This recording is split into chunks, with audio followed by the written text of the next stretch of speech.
السلام عليكم. وصفة اليوم شربات بوفريك أو شربات الليمون. تحية من قناة وصفات فدوى لجميع المشتركين القدم اللي دايما منوريني، والمشتركين اللي تحقوا بنا مؤخرا نقولكم ما تنساوش تضغطوا على الجرس ليصلكم كل جديد. إذا رايحين نشوفوا اليوم جديد شربات بوفريك بدون حمض السيتريك ولا أروع. صدقوني من أروع ما يكون الوصفة القنبلة لشهر رمضان بإذن الله. رايحين نشوفوهم بطريقتين مختلفتين ونقول لكم رأيي فيهم واش من وحدة عجبتني ولماذا. الوغ بقاو معايا للأخير ومشاهدة طيبة للجميع. نبداو على بركة الله في الوصفة الأولى. إذا عندي هنا حبيبات تاع الليمون. إذا كان عندكم الحبات تاع الليمون كبار ادو 3 حبات، إذا كانوا متوسطين الحجم ادو 4 حبات، إذا كانوا هكذا صغار بهذا الحجم قد الحبة تاع البيض ادو 5 حبات. أنا راح ندي 5 حبات، طبعا راهو مغسول هنا ومنشف. نبشر هادوك الحبات تاع الليمون باش نتحصل على مبشور الليمون ونحطو على جهة ونروحو للمرحلة الموالية. وبعد ما نتحصل على مبشور ليمون انا من بعد راح نحتاج النصف تاعو. معناتها هذا المبشور راح نقسمه على 2، نخلي النصف تاعو في تحضير العصير، والنصف الاخر راح نديرو دون اون بواط نخليه في الثلاجة نحضر به كيك ولا اي حاجة اخرى. بعدها البنات تحكموا الحبة تاع الليمون او القرص وتنحوا لها كامل هذيك القشرة البيضاء اللي هي مسؤولة على المرورية تاع العصائر تاعنا.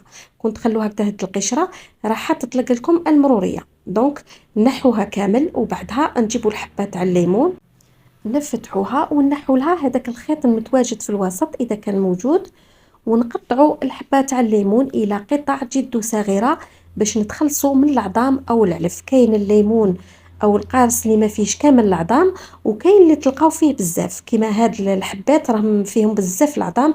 دونك ضروري اني نقطعوا الى قطع صغيرة هكذا باش نشوف هادوك العلف. شوفوا هنا راني نقطع فيه غير بالعقل، يعني ندي الوقت تاعي ونقطعو ونحي هادوك العظام كيما راكم تشوفوا اللي هما تاني اللي يمروا لنا العصائر تاعنا.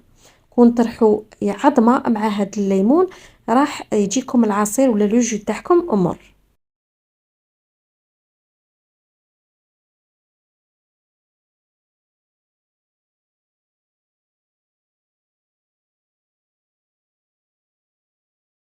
وبعد ما قطعته نعاود نشوف اذا كان بقاو لي العظام ولا في الوسط كيما راكم تشوفوا بهذه الطريقه، يعني نضغط عليه هكذا بالموس. اذا لقيت هكذا عظمه نحيها كيما راكم تلاحظوا. حطيت هنا القارص اللي قطعته هنا في لو بولا ميكسور، نضيف عليه كاس تاع السكر، ونضيف عليه ساشي او كيس تاع الفلون بذوق الليمون اللي راه متواجد في الاسواق، تلقاوه عند اللي يبيع لوازم الحلويات. ضفت هنا ملعقه كبيره تاع مبشور الليمون كيما قلت لكم تقسموه على 2. ضفت ملعقه كبيره ممسوحه تاع لا فاني بودره كيما راكم تلاحظوا. ونضيف هنا 3 ملاعق كبار تاع ماء الزهر اللي حيعطينا انغو بزاف شباب للعصير تاعنا.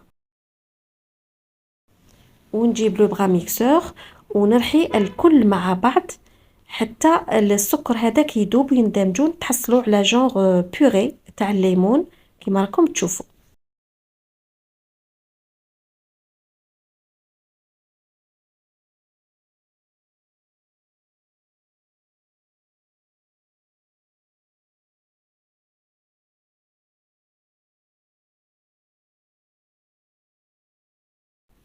وبعد ما طحنتهم مليح نجيب ان ريسيبيون ولا اناء طاجين ولا قدر ولا كيما تحبوا، نفرغ فيه هذاك الليمون وراح نضيف عليه اللتر تاع الماء.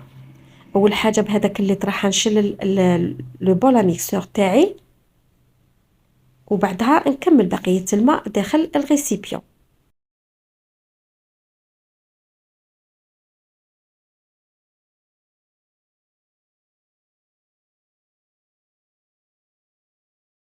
نكمل كمية الماء اللي بقات لي هنا، يعني اللتر اللي كنت نحيت منه شوية شللت بها هذاك الماعون تاعي. بعدها راح نضيفها في الغيسيبيون ونضيف معها كاس تاع الحليب. نجيب توجور لو بغا ميكسور نعاود نرحيهم واحد الدقيقة ولا زوج، وتبقاو تخلطوا حتى تبدا تطلع لكم هاد الرغوة اللي راكم تشوفوا فيها امامكم.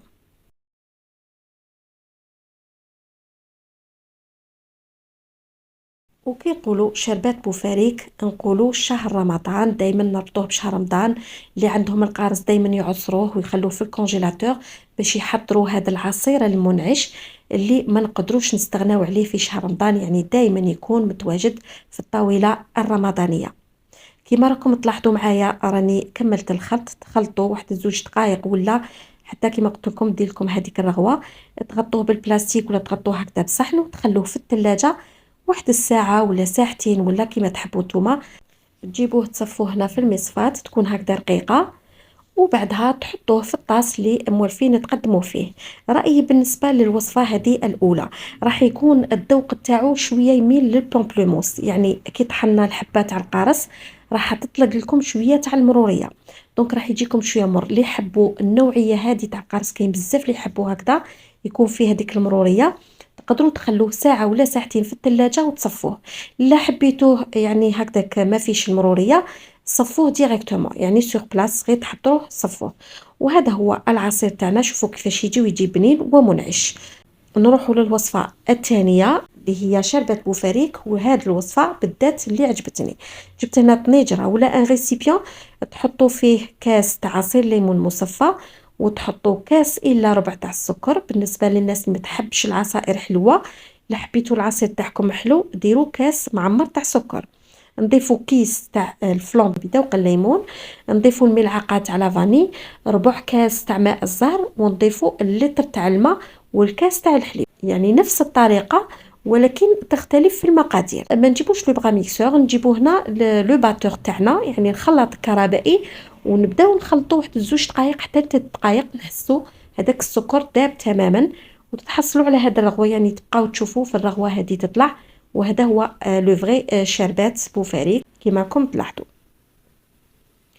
وبعدها البنات كيما راكم تشوفوا تجيبوا نحوا هذيك الرغوه ولا الزبود هذاك اللي تجي من الفوق، نحوه تتحصلوا على اروع عصير.